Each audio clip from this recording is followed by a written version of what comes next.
Welcome to the Burn Bootcamp podcast. I'm your host, Morgan Klein, co-founder and CEO, along with my husband and company visionary, Devin Klein. And together, with our amazing team, we are going to help you push past your limits, not just physically in our gyms, but right here, mentally, emotionally, and spiritually on the Burn Bootcamp podcast. Together, we will take on challenges and break through barriers to transform into the best possible version of ourselves. We are more than a gym. We are a community. Your community. Let's go, Burn Nation. Hey, Burn Nation. Welcome to the Burn Bootcamp podcast. I am your co-host, Devin Klein, the visionary and co-founder, along with my wife, Morgan. And I have a very special guest today for an interview. His name is Drew Ford. Drew, over the years, have become a very good friend of mine. I've trained him a couple times out in Flower Mound, Texas, and he is an avid Burn Bootcamp member. Drew suffers from severe arthritis pain in most of his adult life, and I'll let him talk about the various types and maybe give you some insight into the severity of it. But when I walked into to Flower Mound for the first time, and I saw Drew. And he's modifying some exercises, but he's working his absolute butt off. I think we were doing curls, and because it's hard to grab the dumbbells sometimes, you were doing bands and weight together. And you had some resistance bands around your wrists and then some lighter weights that you were holding on to. And I was like, holy moly, this guy he has no excuses. There's not an excuse bone in this man's body. And I'll let him tell you his why and his motivation behind getting up. And now I think you transitioned to some morning workouts we've talked about, but what your motivation behind that is. And, when you consulted a doctor, they said, hey, work out, do the best you can and work out and condition your body. And I'm sure that's even helped you, mentally as well. With the help of our trainers at the Flower Mound, Texas location, this guy benched 100 pounds. I mean, can you believe it? I can. I've seen his work ethic, but to see you defy the odds and bench 100 pounds. I'm sure there's not very many people, Drew, that projected you to be benching 100 pounds. And so it's one of the most amazing stories in our new book, Burn. It's the 5-step strategy to inner and outer strength. It's right here. For anybody that wants to go buy this, you can buy it in gym and check out Drew's story, or it's available on Amazon. This is a USA Today bestseller, Drew. We did it, buddy. We did it. Thanks for all of your help. I'm excited for Burn Nation to hear about your story. But definitely, y'all, go pick up the Burn book. Maybe start a Burn Bootcamp book club inside of one of your locations. There's 14 stories in here, and Drew is one of them, and one of the most powerful. So, Drew, welcome to the podcast. Excited to hear your story today. Yeah. Thanks for having me. So we just talked a little bit about your arthritis for most of your adult life, and it's affected your mobility in ways. Can you just set the stage for us? When we say that, Drew benched 100 pounds, Drew's done jump ropes, these are big accomplishments because not many people had said Drew's going to be doing these types of things. So just set a foundation on, how severe your arthritis is, how it's affected your mobility, and just what it's like your day-to-day life dealing with this chronic pain day after day. Yeah. So I've had a juvenile form of arthritis, rheumatoid arthritis, since I was a kid. Originally diagnosed when I was about 12. Started taking a lot of adult medication. I was a guinea pig for a lot of medication because I was right on the edge of being an adult, but not quite. But that went on for years. I went through flares and rough periods. But the disease kind of took a toll, especially on my back and hips. My wrist, my neck, those joints are pretty much fused. Until last year, I even had my hips replaced, and I've gained up a lot of range of motion now, gained that back. But walking into the gym for the first time, it was a scary experience or intimidating experience because everyone that's on the floor is very able-bodied. Now, they're all in different conditions, and I love that. But walking in saying, well, I can't reach past my knees. I can't grip a dumbbell well enough to do a curl. And that was when I first started out. I've since built up strength. I've overcome some challenges, and we've created some workarounds so I could have a good workout. And that's what I've been able to do. So there's pain on the daily, there's stiffness on the daily, but I feel that I'm very lucky because I'm still able to do things that I want to do. Yeah, when I walked into Flower Mound and I said, Drew, what's one of the goals that you have? And you were like, Yeah. I'm gonna do a jump rope. And I was Yeah. like, how long do you think it's gonna take you to do a jump rope? And you said, I'd like to do it in the next year. And I was like, Drew, grab that jump rope. We're gonna do one right now. and to see you there was a few reps where we didn't connect one, but then to see you connect one, that was like a moment for me where my respect and my admiration for you went from like just watching you work out, then to seeing you challenge yourself, and then take something that you thought was going to take a year and do it in one day. I was like, this guy, he's got mental strength. This dude, he's gonna push through it. And there's motivation behind that. What is the real motivation, right? Because most people, as you know, I'm sure, and there's smaller communities of people that, talk to each other with severe rheumatoid arthritis who try to help each other and, communicate on ways to make life better, to experience a better quality of life. Most of those people aren't doing what you're doing, right? It's hard to do. So what's your motivation behind it? Yeah, it's my daughter. She also has juvenile rheumatoid arthritis. We caught it very early, and so she's going through medication now as well. And so what motivated me was walking through the door that first day was, one, I was being badgered by my wife, who was a member of Burn at the time. It's like, you got to go. And I was like, this isn't going to work. Why would you make me do this? And once my daughter was diagnosed, like, I have to do this to show her and to show everyone that this is what we're capable of, and we can't let it define you. And so that's really what motivated me walking through that door for the first time. Yeah, and before then, you were a little worried about weightlifting and Yes. what, should I lift over 10 pounds? Is this going to onset an even more severe version of arthritis? And so, what was it like for you mentally, to have that mindset, but then walk into the gym and desire and want to get stronger and want to lift heavier? How did you overcome that doubt or that fear of yourself? Yeah. Part of it was being not only intimidated that everyone in that room is able-bodied, and me being a burden and needing help, but another part was I didn't want to know exactly how far gone I had come. Once I left college, I stopped doing a lot of activities. I was in a marching band in college, and we did a lot of workarounds in college for me to be able to participate.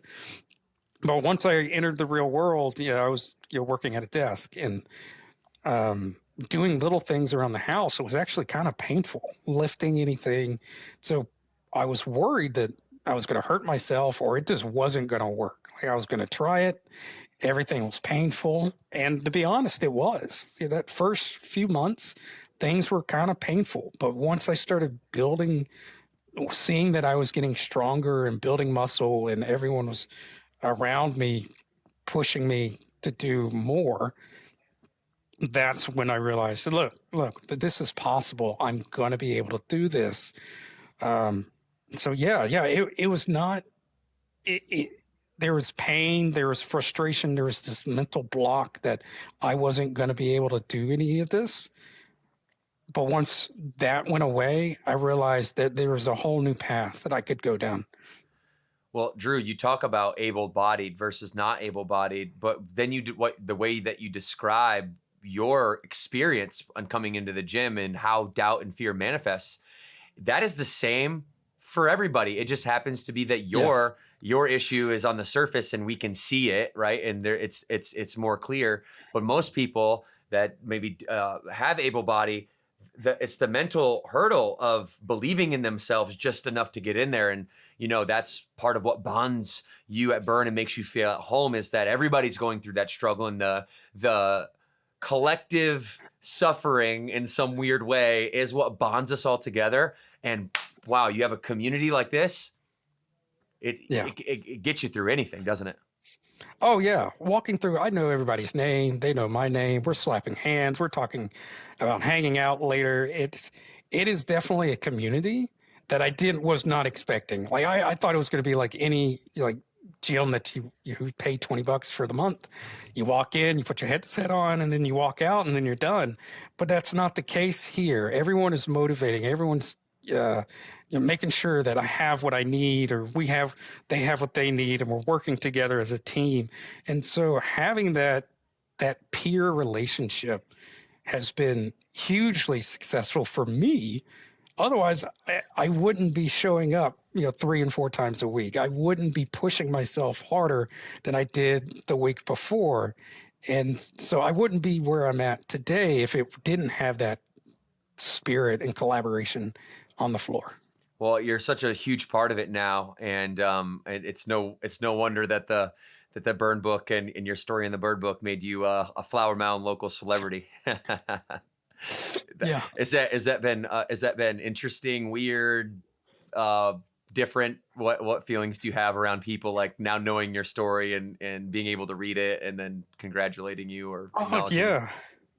Yeah. I'm usually pretty open talking about my condition. For having a condition since I was a kid. I've been a spokesman for kids in arthritis. I've been a part of a camp in Louisiana, where I'm originally from, for kids in arthritis, and so I speak at the camp every year. So I don't mind sharing my story, and I think other people may shy away from it, but I want them to know that there's people out there that have these sometimes very visible disabilities, but they're still people, and they still want the same things that everyone else wants. And at the very front of it, anyone as a disabled individual just doesn't want to be a burden on society. And so getting this local celebrity-ness is pretty cool. People know who I am. They want to hear my story, and I'm happy to talk to them and hear their story, because everyone has their own story and their own challenges that they have overcome. And it's been very rewarding to be able to speak to everyone. Yeah. And so you had a incident or specific event that really helped trigger you to walk in the gym in the first place. I want to talk about that, because we all have that, right? We all know that fitness and exercise is good for us. We know Yes. that eating well that's what we need to do. Hardly anybody does it until they reach this point of pain where the pain of not doing it is greater than the pain of actually doing it itself. And so what was that point from you? Yeah, it was twofold. So the wife was definitely wanting me to go. She was saying, this would be good for you. My brain was saying, this isn't going to work. Like, none of this is going to work. I can't do any of this. But what was the other side of it was walking for any period of time was very painful. So going to the mall, walking around, going to the zoo with my kid, I was in pain within 30 to 45 minutes. That required me to sit down, and then it was just trailing off. Like, I could get up and walk, but less than I did before, and then less, and eventually it was pretty painful, and I would be miserable and want to leave. And my rheumatologist at the time was saying, you need to build the strength. I know it's painful. My hips were in bad shape. My knees were in bad shape. My back was in bad shape. But there's no muscles that were really supporting it. I had been a while outside of marching band, and so those muscles had really kind of atrophied. And I had lost a little bit of weight.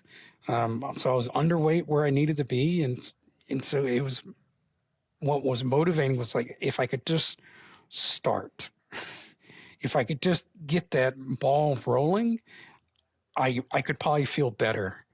And then it would put me in a good position for hip replacements, which it did.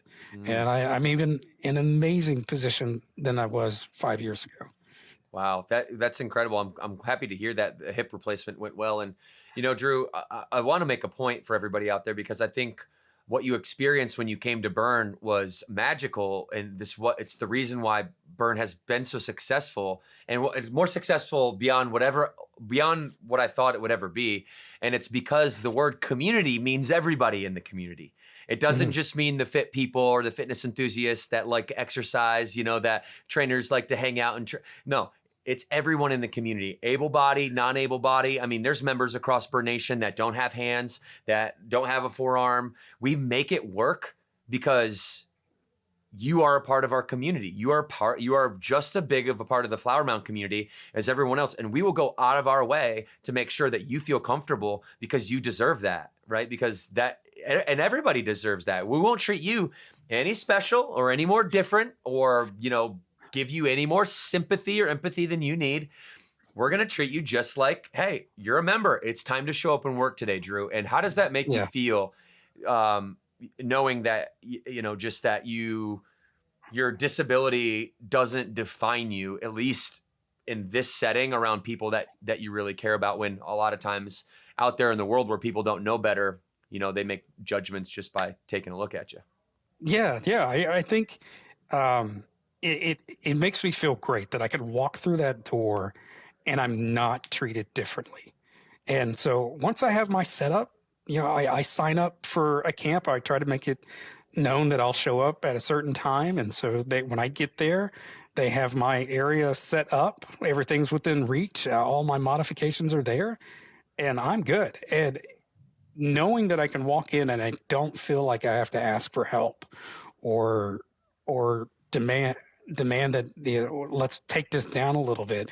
None of these trainers are being easy on me. They're going to hand me a heavier weight. We're coming for you, Drew. Right. And I love that. I love that because it pushes me.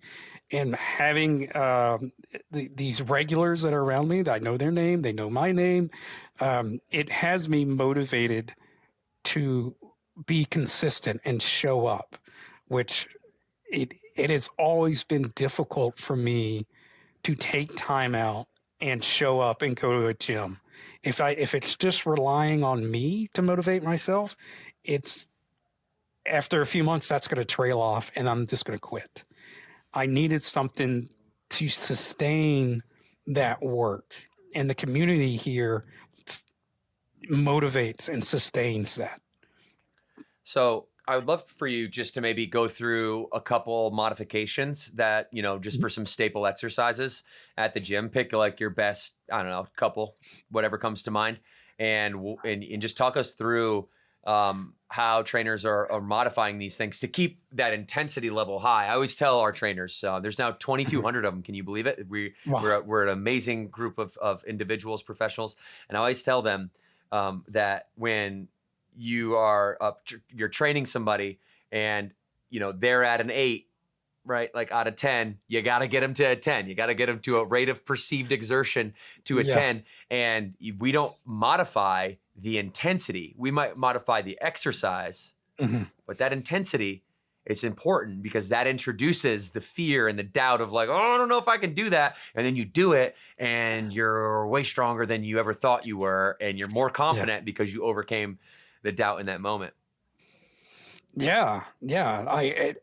So some of the big ones that I do is I use a resistance band with a handle quite a bit. I also use dumbbells, but I don't have them fully pronated because my wrist and elbows don't turn. So I tend to do it one at a time, or I'll push it away from my body.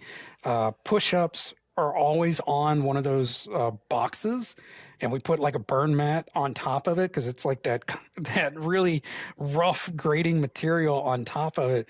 And so and pull-ups. With pull-ups, I use a rig, and I actually wrap, because I don't have a lot of hand strength. I actually wrap the rig around my wrist. And so now, instead of being all that force in my fingers and grip strength, it's actually around my wrist, and I'm able to pull myself that way. So there's a lot of like little modifications that we've learned over the years, and now I feel like I can think like a trainer in a lot of respects. I know what muscle group we're now working, and I can look at what my space has available, and I go, oh, I know what I need to do here. And so the trainers can just run by and make sure that the weight is heavy enough or the band is strong enough, and we work that way. Yeah.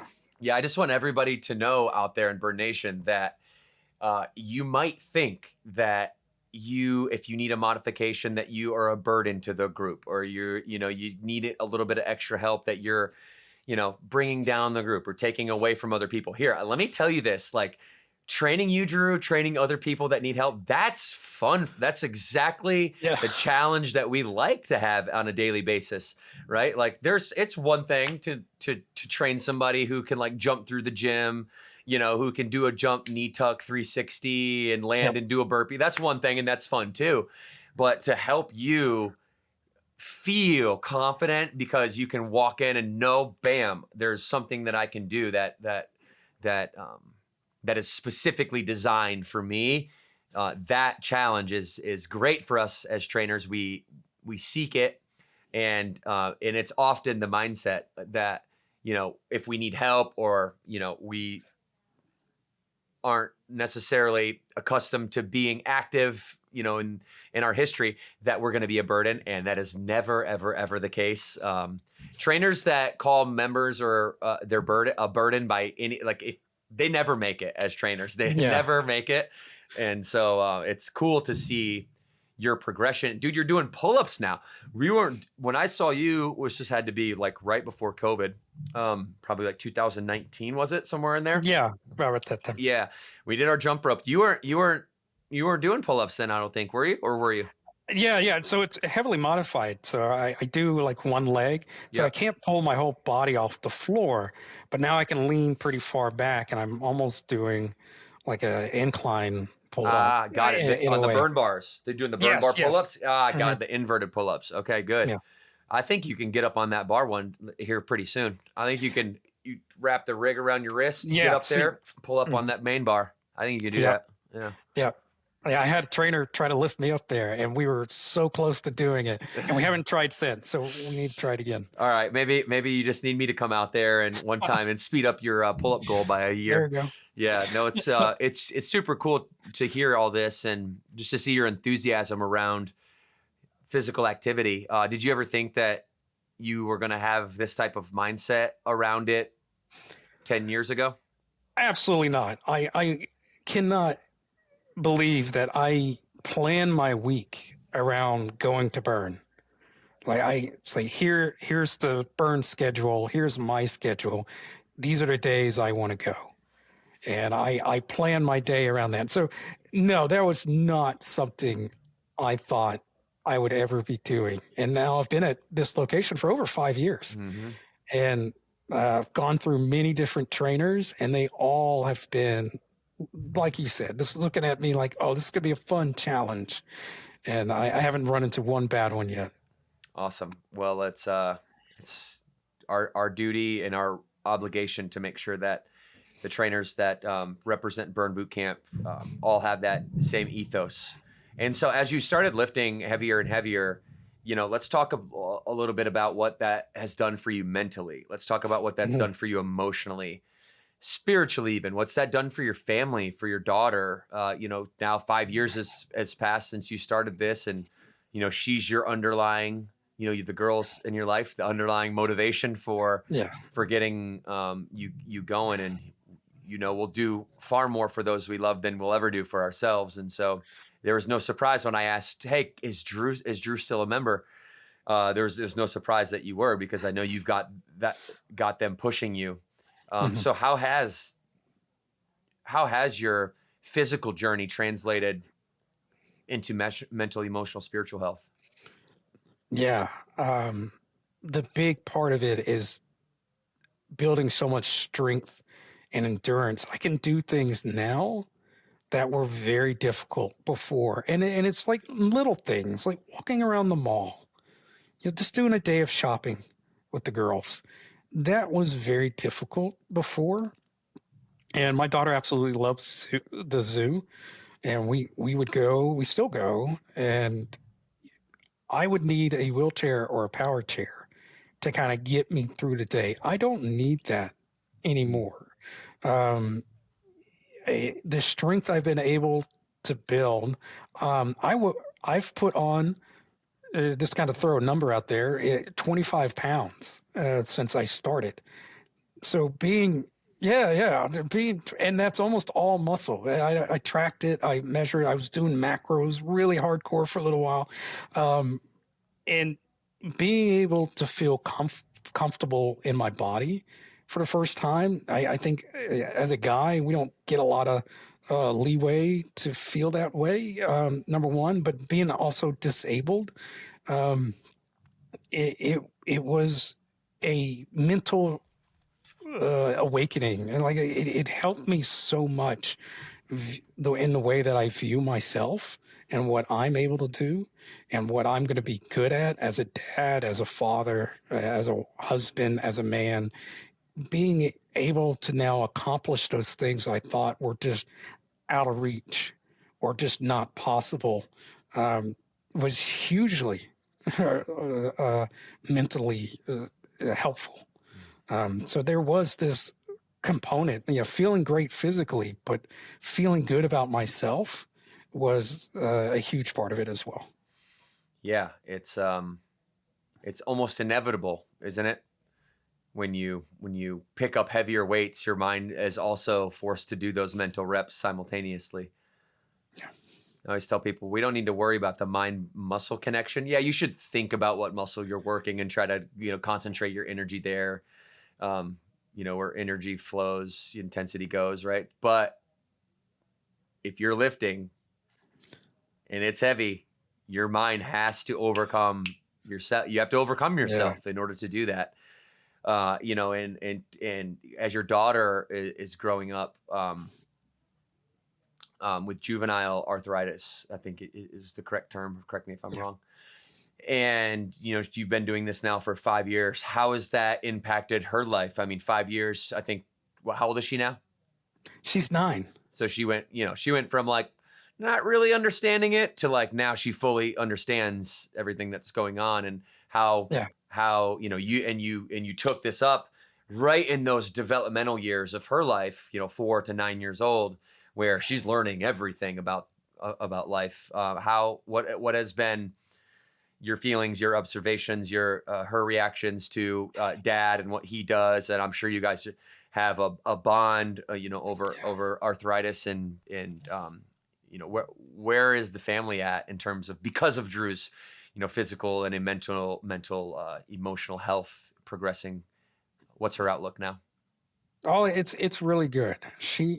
I would take her to burn with me, and so there's been many days where she's at burn with me, and when I go get her from the kid camp, and she asks me, "How'd you do today, Dad? Did you lift heavy? Did you what leg? Was it a leg workout?" And she has all these questions. She's so interested, and I just tell her how it went, and that has been hugely helpful for her as well, and it makes me feel really good that I can be this example, because I know right now she's struggling. Yeah, because she's growing up and she understands what her limitations are now. And so being able to show her that I can do these things, I can overcome, I can adapt and be better than what I was when I started, that makes me feel good. But I can see in her eyes that she's not going to let something dissuade her or prevent her from doing the things that she wants to do.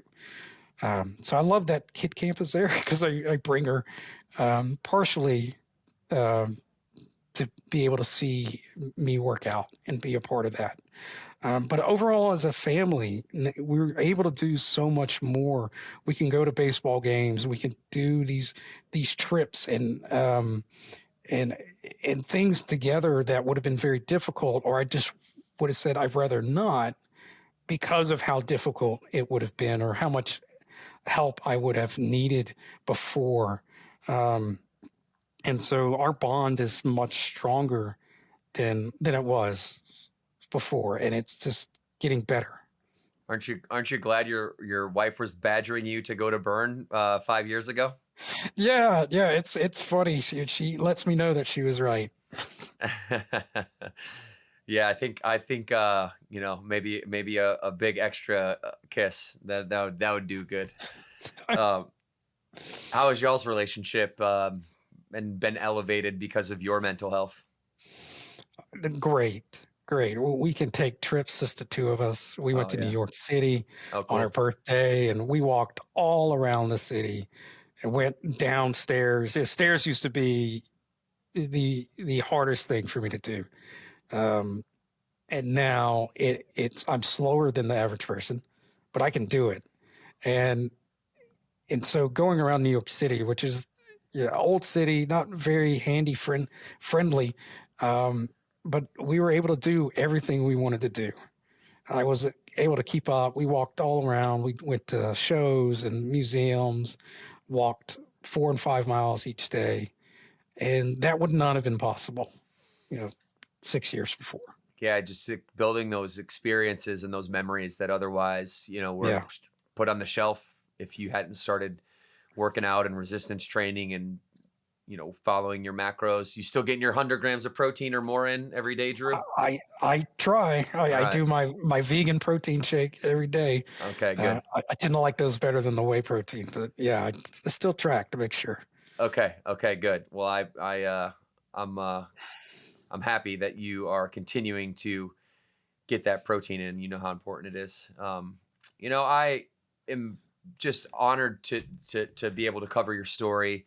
I think it's so cool. One of the things that I enjoy most about what I get to do is talking to people that love this as much as I do, that it's impacted their life as much as it impacted my life.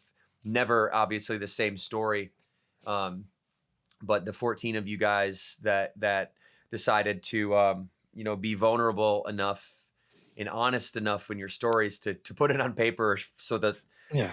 the world can read it. That takes a lot of heart. It takes a lot of dedication, time, energy, sweat, loyalty. And I thank you for all of those things, because you and your family make our brand stand for something. Your representation of what we stand for, that one word, that the glue that holds us all together, community, is, you're the staple of it, man, because people look at you and they're like, Drew, this is what people do. They say, if Drew can do it, I better get my ass to the gym because I can do it too. Right. And they use you as your inspiration. Or as their inspiration. So for that, we're forever grateful. But as we bring our episode to a close, I wanted to give you an open mic, and I wanted to allow you to talk to us about any motivational messages you might have, advice for people who are out there going through it. You share your story, like you said, all the time around the city of Flower Mound. So what advice or inspiration do you have for the members of Burn Nation that might be going through some of the same struggles that you did? Yeah. It's okay to feel things are hard. It's okay to feel that things are too difficult to do. Every day is hard, and everyone is working off their own struggles. Mine happens to be very visible.